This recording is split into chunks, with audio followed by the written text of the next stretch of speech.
같은 경우는 좀 상당히 좋을 것 같은데 이게 지금 이미 많이 개방이 돼가고 뭐 다 좋죠. 뭐 학교 교실에다가 무선 와이파이 설치하는데 싫다는 사람은 어떻게 했습니까? 다 좋은 사람이죠. 지금 뭐 버스 막 거의 다 돼가고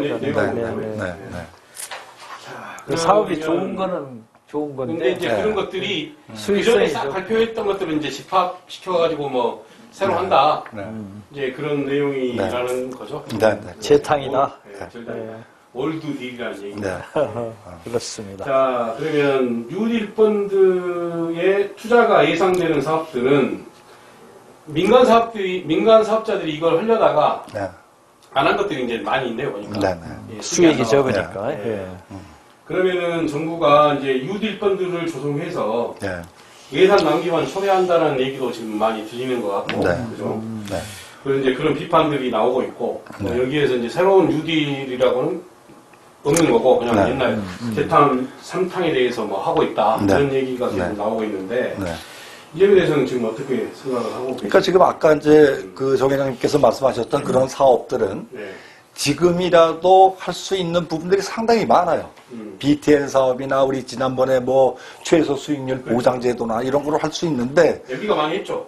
그 많이 했는데 그렇게 정부가 예산을 지원해 준다면 민간 투자를 안 할 이유가 없죠. 그렇죠. 근데 그걸 뉴딜로 끌고 와서 10%로 손실 감해 주겠다 뭐 이러면서 결국은 이게 엎어치나 뒤치나요. 당해년도 예산으로 커버할 거냐 20년 뒤에 예산으로 할 거냐 20년 뒤 또는 5년 뒤에 예산으로 할 거냐 이런 거하고 이게 이제 엎어치나 뒤치나인데 지난번 우리 경제통 26화를 통해 갖고 MB 정부 때 왜 맥쿼리 등의 해외 투자자들한테 MRG 계약을 통해 갖고 세금으로 왜 외국 사업자들을 퍼주느냐 이런 비난도 있었고 MRG도 있었고 이제 다른 것도 있었잖아요. 네, 그다음에 이제 최근에도 정부가 외상으로 공공사업을 추진한 경우가 굉장히 많아요. 그게 이제 예를 들어서 이제 공공정보화 사업, IT 사업을 하게 되면 소프트웨어 개발비는 인건비거든요. 그래서 돈을 주지만 하드웨어는 묶어서 리스 회사들한테 입찰을 봐요, 따로.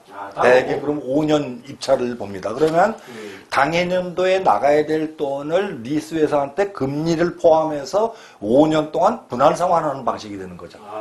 그죠? 그러면 이제 하나의 편법입니까, 어떤 거?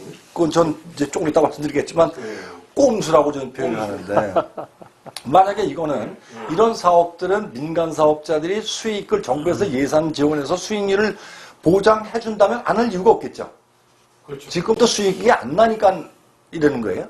근데 지금 정부가 뉴딜 사업이라고 거기다 집어넣어 갖고 손실 부담 비율을 10%로 또 안아주겠다.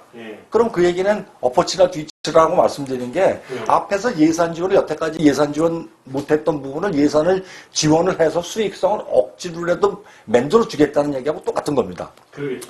자, 그렇다면은 이제 그동안은 뉴딜 펀드에 들어가 있는 사업들, 후보 사업들은 그동안 예산 부담 때문에 우선순위에서 저주를 밀려있던 사업들을 끌어 모아서 뉴딜 펀드라는 거로 포장을 해서 이렇게 가는 게 아니냐.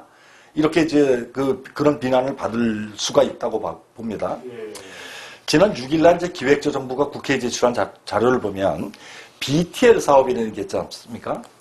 BTL 이제 Build, Transfer and Lease인데, 그러니까 이제 지어서 정부에다 소유권을 이전하고 리스 방식으로 이렇게 하는 건데 대부분 이제 군대 막사 뭐 이런 거 하는 사업입니다.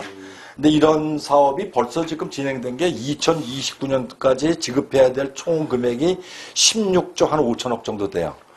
이 중에서 14조 4천억이 임대료예요. BTL 기간이 5년이냐 뭐 최장 뭐 20년까지 갈 수 있는데 이렇게 됐을 때 우리 지금 만약에 예산 지금 당장 부담을 해가지고 지금 국채를 발행한다 그러면 국가 부채 비율이 늘어나겠죠. 그렇죠.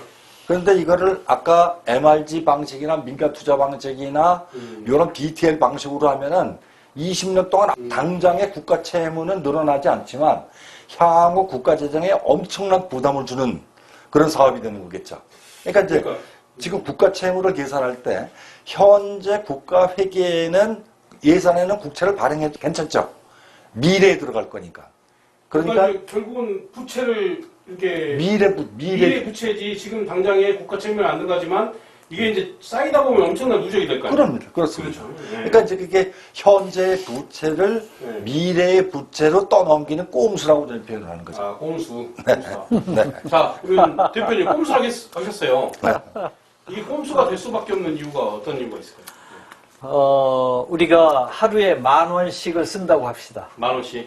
1년에 365일이면 네. 365만 원인데 365만 원을 빌려서 매일 10,000원씩 쓸 거냐. 매일 10,000원을 빌려서 365일 만에 365만 원이 될 것이냐. 그럼 이제 둘 중에 365만 원을 하나입니다. 빌릴 때 그건 부채지만 예. 매일 10,000원씩 빌린 건 부채가 아니다는 얘기예요. 예, 부채여도 10,000원밖에 부채가 아닌 거고. 야. 예. 그런 멋있는 BTS 사진이나 예, 결국은 네. 꼼수입니다. 아, 예. 회사가 승용차를 매입하지 않고 아, 리스도 예, 장기 렌탈, 네. 운영 리스 계약을 통해서 네.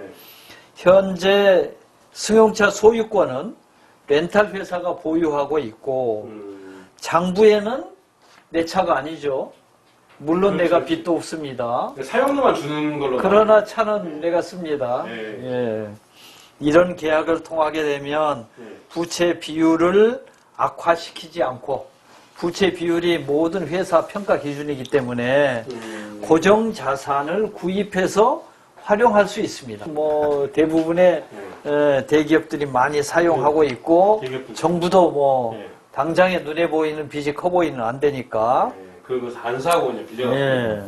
그 이제 회사 운영을 하려면은 복식부기라는 걸 하잖아요. 그렇죠. 그 이제 복식부기상에 대변, 차변. 네. 이게 오른쪽 에 적고 왼쪽에 적는 대차 대조표라는 걸 만드는데 네.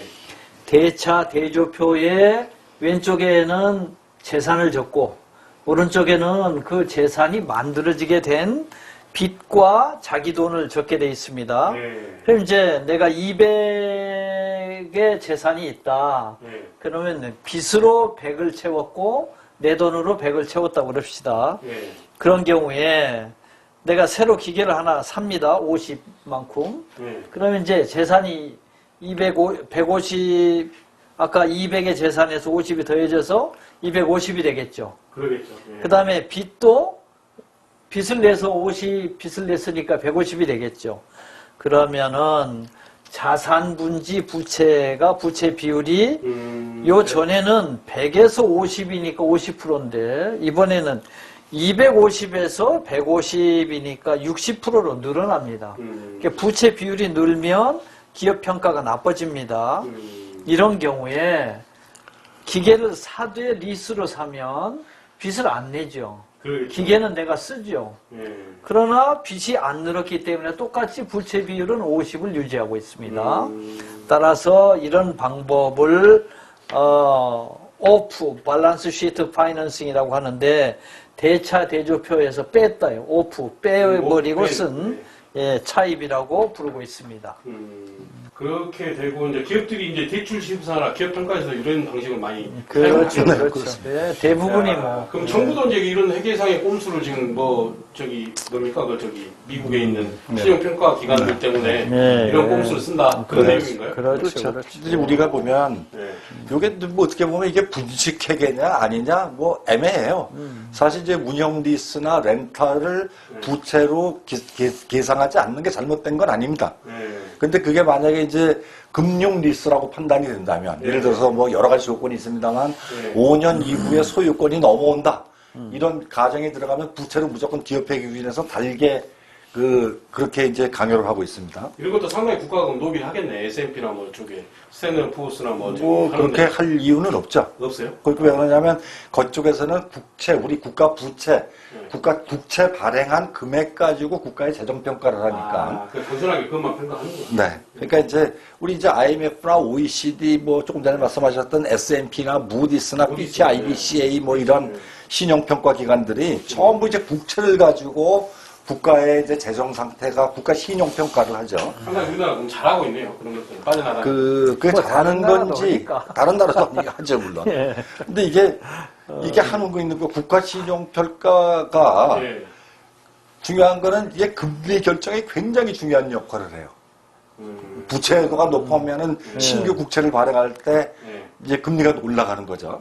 이렇게 하기 위해서 이제 우리나라뿐만이 아니라 모든 나라들이 국가 부채, 그러니까 국채 발행하는 금액을 당해년도에 될 수 있으면 줄이고 요걸 미래 채무로 이제 돌리는 그런 작업을 하는데 대표적인 사례가 이제 그 2차 보전 사업이라는 게 있어요. 이게 이제 2차. 그러니까 금리 나중에 할 때, 보전해준다. 예, 2차를 보존해주는 사업이라 그래가지고. 아니 아까 잠깐 뉴딜 펀드에 나왔잖아요, 그 내용이. 아니죠. 아니, 그건 이제 그건 조금 틀리죠. BTL이나 이런 MRG하고 방식이 좀 다릅니다. 이건 뭐냐면 네. 2차를 보존해주는 사업인데 이게 MB 정부 시절에 아니, 이해하기 쉽게 2차 보존이라는 게 뭡니까? 그러니까 이제 두 번째로 예. 정부가 돈을 빚을 내가지고 국채 발행해서 어떤 사업을 수행을 해야 되는데 요걸 내가 하지를 않고 빚을 내질 않습니다. 안 그리고 내고 정부는 은행하고 계약을 맺습니다. 아, 그래서 네가 빌려줘라. 빌려줘. 그러면은 내가 이제 얘는 이제 자기도 자금 조달에 대해서 만약에 그 딴 데다 대출했다 그러면 4%의 이자를 받을 수 있는데 정부가 억지로 시켜가지고 2%의 금리만 받아라. 그러면 2차가 2%가 생기지 않습니까? 2%만큼을 정부가 주는 거죠, 은행에다가. 그러니까 정부가 해야 될 사업을 은행을 통해서 하게 하고 은행이 손해본 기회 손실만큼을 정부가 이자를 부담을 해주는 거죠. 완전히 그냥 변칙적인 뭐 방식이네요. 자, 그렇다면은 정부는 국가채무 아닙니까? 발행 안 해도 되죠. 네, 그러니까. 그죠? 발행 안 해도 되고 이게 굉장히 금액이 굉장히 커요. 이 그래서 아이도 누가 됐습니다. 박재원 장관 시절에 기재부 어떤 실무자가 아이디어가 냈는데 상당히 좋은 것 같아요. 그때 제가 듣기로는 천재적인 말썽이라고 그러니까 그런 얘기가 있었는데 그때는 이제 2마리의 토끼를 잡는 아주 기가 막힌 사업이라는 평가를 받았었습니다. 지금도 이 사업은 진행이 되고 있습니다. 진행되고 있어요. 아이디어 좋은데요. 그러니까 당시 민주당의 안민석 의원이 뭐라 그랬냐면 정부가 짊어져야 할 부담을 민간에 전가하는 숫자 노름이며 변칙회계다. 인간도 20년 뒤, 30년 뒤에 뭐 미래 세대에 대해 정강한 거 아닐까요? 네? 그게 되면? 그렇게 되는 거죠. 그러니까 결국은. 미래 세대에 정강하는. 네. 이것도 어떻게 보면 정부가 국채를 발행하지 않고 예산 사업을 미래 부채로 떠넘기면서 하는 약간 변칙적인 수법이죠. 미래는 어떻게 될지 모르니까 코로나 때문에 다 내 조건만 끝나면 끝이죠. 나만 아니면 되죠. 폭탄 돌리기죠. 폭탄 돌리기 좀 하고 있는 그러니까 이제 뉴딜 펀드도 가만히 보시면 2차 보존 사업이나 아까 BTL과 거의 유사합니다. 현재 정부가 국채를 발행해서 부담해야 될 예산 부담을 미래로 떠넘기는 거죠. 근데 이제 좋게 보자면 저는 이러기에도 좀 생각하고 싶은데 지금 어려우니까 이렇게 해서 미래에 좀 더 이런 걸 해서 좋아지지 않겠냐. 그러면 이걸 부담할 수 있는 능력이 충분히 되니까 그때 해보자. 근데 역으로 또 보자면 미래에는 더 나빠질 수도 있는 상황 아닙니까? 그러니까 이제 그럴 수도 있는데 정부의 발상은 뭐냐면 요즘 아무도 투자를 안 하고 그러니까 지금 말씀하신 대로 정부가 나서가지고 뉴딜 사업을 추진해서 경제 활성화 시켜가지고 미래에 좀 더 이게 경제가 호환이 돼서 세금이 많이 걷어지면은 선순환 효과가 있는 게 아니냐. 그러니까, 이런 이제 얘기를 하는 거죠. 네. 자, 대표님, 그러면 이게 이제 해결 처리로 인해서 이제 이런 거는 뭐 좋은 점도 있고 나쁜 점도 있다고 쳐요. 근데 해결 처리로 인해서 뭔가 문제점이 생길 수 있는 소지가 없습니까? 빚이 아니라고 하는 문제가 있겠죠. 부채를 부담하는 주체가 정부에서 민간으로 바뀌게 되었습니다. 통상적으로 민간 기업이나 은행의 신용 수준은 정부보다 좋지 않습니다. 그래서 정부가 부담해야 될 이자 부담은 점점 더 커집니다. 그러니까 민간인이 돈을 빌리는 경우와 정부가 빌리는 경우, 정부는 싸게 빌릴 수 있고, 그러나 이제 대외적으로 국가 빚이 높아지면 국민도 불안해할 거고, 뭐 국가 신용 평가도 안 좋을 거고, 그러니까 일단 민간인에게 짐을 좀 지우게 하고, 그 다음에 먼 훗날 내가 갚을게. 뭐 이런 국가가 보증해줄게 이런 내용. 뭐 지금 우리 쭉 앞에서부터 얘기한 게 전부 다 내가 책임질 테니 너 앞장서랍니다. 지금 어떻게 생각하십니까? 이게 이제 뉴딜 펀드니 뉴딜이든 구딜이든 구딜이라 합니까? 아무튼 어떻게 생각하십니까? 올드딜. 올드딜이든 올드딜. 결국은 이게 이제 뭐 당장은 지금 이제 국가채무 뭐 지금 불어나서 뭐 나라 신용평가가 뭐 어쩌니 저쩌니 이런 말이 많은데 당장은 거기서 벗어날 수가 있으니까 좋겠죠. 그렇지만 이제 조금 전에 말씀하셨듯이 우리 대한민국 안에 있는 은행이나 기업들은 신용 등급이 국가보다 좋을 수가 없어요. 최소한 국가하고 동일한 수준 또는 그 밑에입니다. 그럼 국채 발행 금리보다 민간이 부담하는 금리 자금 조달 비용이 높아요. 정부 입장에서는 금전적으로 무조건 손해입니다. 그 신용도 차이 때문에 금리가 늘어나는 부분을 정부가 부담해야 되는 건 무조건 손해죠. 논란이 뭐 갑론을방이 있을 수 있지만 어쨌든 당장의 부채, 국가 부채가 늘어나는 거를 억제하고 그리고 전환시키는 이런 이제 이득은 있죠. 그렇지만 그 이면에서 금리만큼 그 신용도에 상응하는 리스크 프리미엄만큼 정부가 손해를 봐야 된다는 부분과 이런 부분이 있는 것이고 정말 기대한 대로 이게 경제 활성화가 돼서 세금으로 그 다음에 이제 미래의 세금으로 해서 많이 들어오면 좋지만 이게 그렇지 않았을 땐 엎어치고 뒤치고 막 그냥 쌍코피가 터지는 이런 현상이 그러니까 이제 이걸 PTL이든 우리가 국가에서 이제 보증해주는 사업이든 뉴딜 사업이든 제가 보니까 이걸 가지고 수익을 낼 수 있는 것들이 뭔가 크게 기대 효과라든가 미래에 뭐 일자리를 창출한다는 이런 내용이 별로 없는 것 같아요, 지금 보니까. 그러니까 그런 것들을 좀 발굴한 게 우선이었지 않았을까, 제 생각은. 그게 좀 안타깝다는 생각이 들고. 그렇습니다. 준비 부족. 준비 부족이었다. 그런 게 좀 안타까운데, 좋은 방향 같은데, 뉴딜 펀드로 인해서 뭐 경제 활성화 시키고 이런 것도 좋은 것 같은데, 그런 부분이 좀 부족하지 않았을까. 그러면 이제 좀 더 이거를 이제 시행에 들어가 있어서는 뭔가 우선순위를 좀 매겨갖고, 그 뭔가 일자리 창출이라든가 여러 가지 사회 전반에 뭔가 시너지가 나올 수 있는 정책들은 우선 진행을 하고, 이후에 이제 뭔가 그런 방향으로 좀 개선이 됐으면 하는 그런 생각이 좀 듭니다. 맞습니다. 오늘 감사합니다.